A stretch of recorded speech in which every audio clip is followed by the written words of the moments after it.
Hey everybody, Shoebox Legends here. Thanks for joining me for a video today.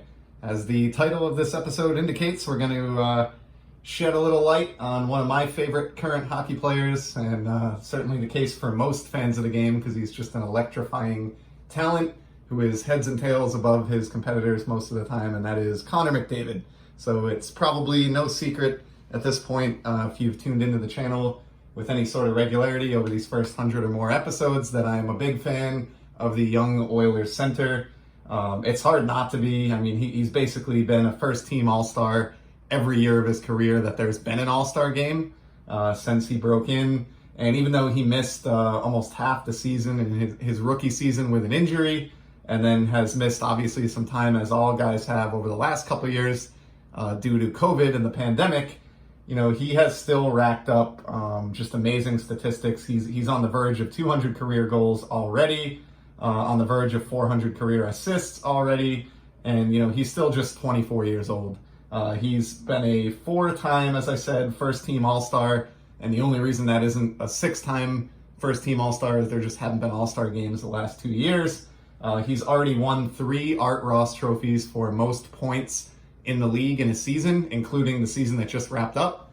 And then just last night, he won his 2nd career MVP award at age 24. So, you know, absolutely one of the brightest young talents in the league.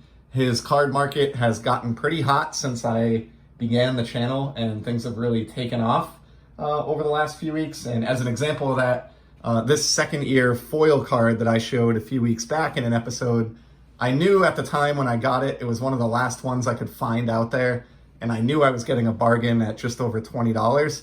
But just a few short weeks later, I can't find a single copy of that card that's less than about $275 asking price. So that has literally gone up almost tenfold in like a matter of, you know, 3 or 4 weeks since I did that episode. So it's kind of crazy. Obviously, you know, that's an extreme example. I think I got a really good deal on that card, and not all of his cards are like that. But in general, I think he is definitely getting the notoriety that he deserves, and, you know, obviously wrapping up a 2nd career MVP when you're still in the first half of your 20s is a good way to get noticed within the hobby. So I collect Connor. I don't have the attention span or the funds to be a super collector of somebody that's this expensive, and my hobby interests are way too varied to ever like zone in on one particular player like that. But I do search them out from time to time and grab cards when I think they are a bargain and they fit my hobby budget. So I have a couple of those that I wanted to share today just to kind of commemorate and celebrate Connor getting his 2nd career MVP. And the first one that I have to look at here is actually a small lot. So I got this grouping of cards off of a single seller on Sport Lots. And some of you are gonna think I'm crazy here, I have a feeling. This entire stack in my hand was $21 and change, with tax and shipping to my door. And these are just Connor's base cards, a whole bunch of each of his 3rd, 4th, 5th, 6th, etc. year base cards. This first one here is his 3rd year card where he's celebrating a goal along the bench. I do think he is a unique enough and special enough talent that at the end of his career, we are going to be referring to him, you know, in the same breath as Gretzky and Howe and some of these other greats. I know that those are big shoes to fill, but he's certainly proven it in the early going here, and I think he's absolutely bound for the Hall of Fame. He's almost becoming a Mike Trout-like player where he's almost guaranteed to make the Hall just on, you know, his peak years alone, even if he kind of has an injury or falters later in his career. So I think these 3rd-year cards are kind of a big deal for that reason. And I scooped these up. These were the most expensive, obviously, cards in this stack here. I got 5 of them, and I think they were around 70 cents each. From there, we have some of his 4th-year cards. I grabbed these because, I mean, I couldn't believe it, but these were like out there for like 30 cents. And I just think he's one of those special players like a Mike Trout where even his base cards, that's just way too good a value to leave these sitting out there with that seller. I have plans of creating some areas in my Hockey Z-folio for Connor's base cards, and maybe even doing a full page of 9 copies of each of his base cards, obviously rookie card excluded. So here's the next one. This is the horizontal one from the 2019 set. Love the screaming, goal-scoring, celebrating photo here. And I got a bunch of these, and the reason is they were 22 cents or something like that. And I mean, there was just no way. I added every single one that the seller had available to my cart at that price. It came to like $2 or $3 for those and went on my way. And then finally, here's his card from this past year, the newest set, 2020-21, that Series 2 just came out for. He was in the Series 1 portion of the set, but I grabbed a lot of these because these, I'm not kidding you, were the Sport Lot site minimum 18 cents. So, you know, I'm going to fill out a page in the Z Folio. I'm going to tuck some of these in penny sleeves and just stick them in a box. Maybe there's one or two that look particularly good that I'll set aside to send the JT to get slabbed by PSA at some point. Who knows? Certainly a few of them will find their way into care packages, and he's just one of those guys where for that price, I thought the value was so good, and I'm sure I will find a home for all of those, either in my collection or otherwise. And then I wanted to show one kind of more significant card. So that's an example of me bulking up the McDavid collection with some cheap, low-hanging fruit, but I do search out some nicer, kind of sneaky good cards, and I have one that I wanted to show here today. This is a slabbed card. I haven't shown a whole lot of PSA slabs for some reason in the history of the channel, but I do enjoy them. I've been on the graded card train for probably longer than most. I started picking up PSA slabs all the way back late in 2007, and I don't think there's been probably a 1 or 2 month span ever since where I haven't grabbed one or two slabs. So just a slow accumulation over the years. And this is one that I actually got earlier this year, and it is absolutely an example of buy the card, not the grade.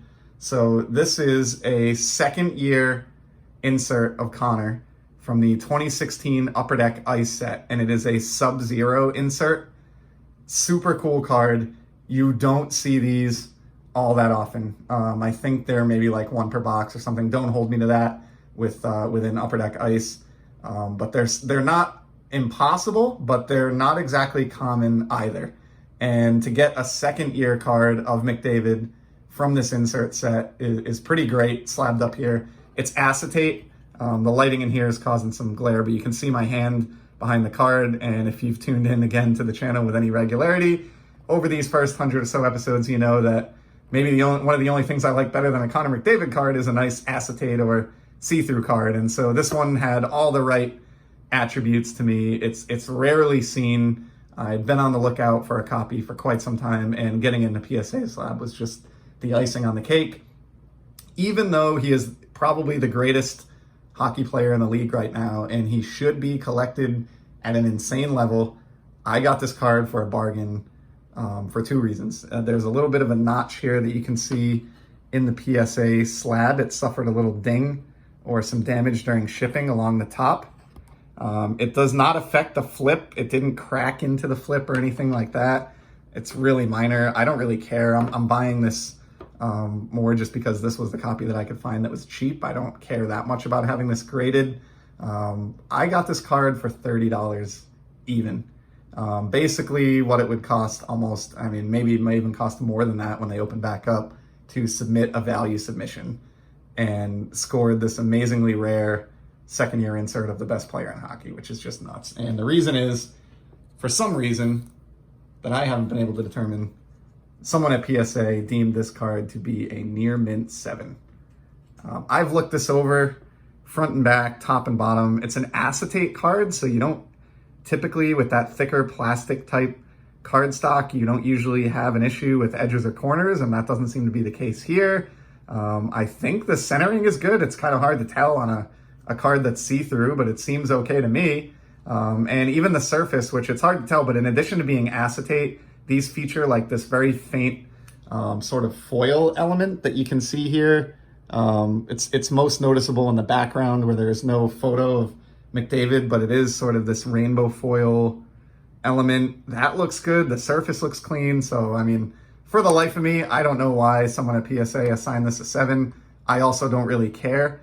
And all it means to me is that it represented an opportunity for me to get a pretty rare and awesome addition to my collection of one of my favorite modern hockey players at a really cheap price. So that's all. I've subjected you to 10 minutes of McDavid praise here over the last few minutes, but just wanted to take a moment. It's not every day that someone you appreciate and collect wins an MVP award. And so even though I have a feeling there may be another one or even more in his future if he continues to play the way that he has, definitely wanted to take a minute and reflect on Connor winning his second one at age 24. So I'm sure it had to hurt getting bounced out of the playoffs in the first round again, but hopefully at least the recognition for the individual accolades helps ease some of that sting. I know his ultimate goal, as every hockey player's, is to lift that Stanley Cup, and I do hope to see that happen at some point in his career. But in the meantime, he is certainly doing everything he can do to make that a reality. So I really enjoy watching this guy play, and I'm excited that we are all privileged to have, another hopefully decade or even 15 years more, left to go in his career to watch his talents on the ice. So congratulations, Connor, on your second MVP and your third Art Ross. Looking forward to some successful years ahead. And everybody, thanks for tuning in. And I'll be back in the near future here with some more sports card content. Take care.